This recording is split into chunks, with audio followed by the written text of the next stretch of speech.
So, Roma, are you and Monica alike in certain ways? If so, what kind of ways are y'all alike? Gosh, I'm not an angel. I just played one on TV.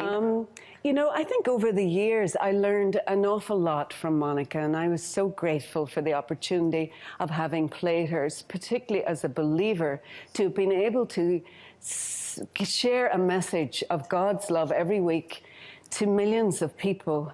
It was such a privilege to be the messenger. But she was a very good listener, Monica was. She listened not just with her ears, but with her heart. And I think that was the lasting gift. She really taught me how to be a better friend. Okay, let's talk about your book, Box of Butterflies. Joni mentioned about backstories. There's such an incredible one here. The subtitle is Discovering the Unexpected Blessings All Around Us. Okay, so people have had encounters with angels. You've had encounters with butterflies. I have. When I was just a little girl, I was a week shy of my 11th birthday, and my beloved mother died unexpectedly. And my father took me up to the cemetery not long after to visit her grave. We brought a bunch of pansies and we laid them on her grave. They were her favorite flower. You have pansies right outside your studio. And it was lovely for me to see them when I got here. But my mum used to say the pansies looked like little butterflies. Yeah. And when I put the pansies down on her grave, a real butterfly flew up from behind the tombstone. And my father said, "Would you look at that wee butterfly?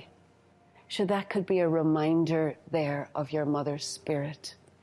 And the butterfly has shown up for me my whole life. And I'm not just talking about in gardens. I mean on a tattoo in a waitress's wrist or a billboard on a mountain drive. Whenever I have been feeling discouraged, whenever I've been feeling in a dark time, a low time in my life, a little butterfly has shown up somehow.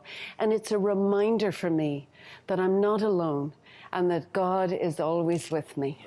Well, the book really is the story of my life and all the triumphs and the trials. It takes me from my childhood in Northern Ireland through coming to America and my search for a new life, and my time on Touched by an Angel, of course, which was so valuable, my beautiful friendship with Della, Reese, and my marriage to my husband and making the Bible series. But really what it's about is how God has shown up in my life every step of the way. Right. And sometimes it isn't until we get through something and we have the opportunity to look back on our journey that we can see the blessings. And I can see the blessings even in the things that were painful. Even at the time when I didn't know there was a blessing involved, it just seemed like an obstacle. I didn't see the opportunity. But like the butterfly, so I've used the butterfly as a symbol, but the butterfly, do you think the caterpillar knows it's going to be a butterfly? Yeah. I mean, really, do you think when it's going through that struggle in the cocoon that it knows it's the very struggle is going to give it the strength to fly? Yeah. And I feel that that's what life has brought to me, and that the goodness of God reminds me that even in the tough times, that he was there. I just didn't maybe see it at the time. And I've written this book to be an encouragement, to be a comfort to other people.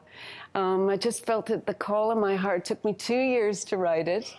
My husband, during the time I was writing it, gave me a gift for Valentine's Day. Now, Marcus, you'll have to up your game when you hear this story. Okay. He took me out into the garden and he gave me a little white box with a flower on the top. And I went to shake it, like you do when you get something, to see what, he said, "Don't shake it, take it out into the garden." And I opened it up.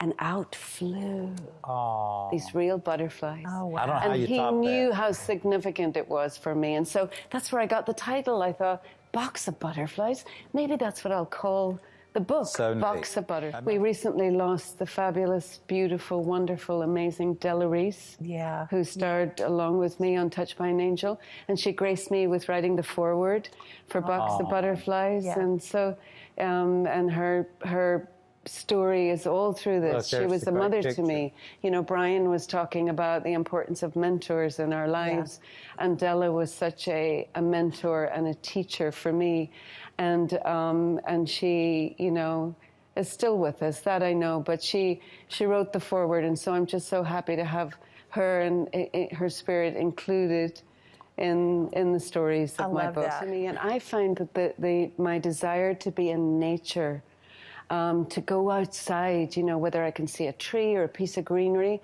And if you aren't even fortunate enough to be around nature and abundance, you can, you know, the sky is available to everybody, but just to see the beauty that the Creator has given us, that helps me. I have to turn off my phone. I have to get away from the computer. You know, sometimes we're just bombarded with noise and the busyness of business. And it's in that place where we get real quiet. And then there he is, you know. It's like, that's a beautiful place to get to.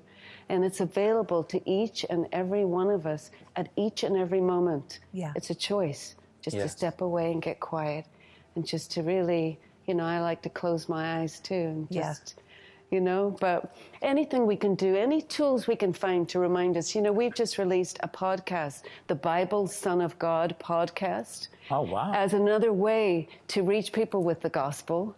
And so in their places where they are, in their cars, you know, in their places wherever you are, where you listen to podcasts, from the baptism of Jesus through to the resurrection of Jesus, from our Bible series and our film Son of God, we've created this new podcast.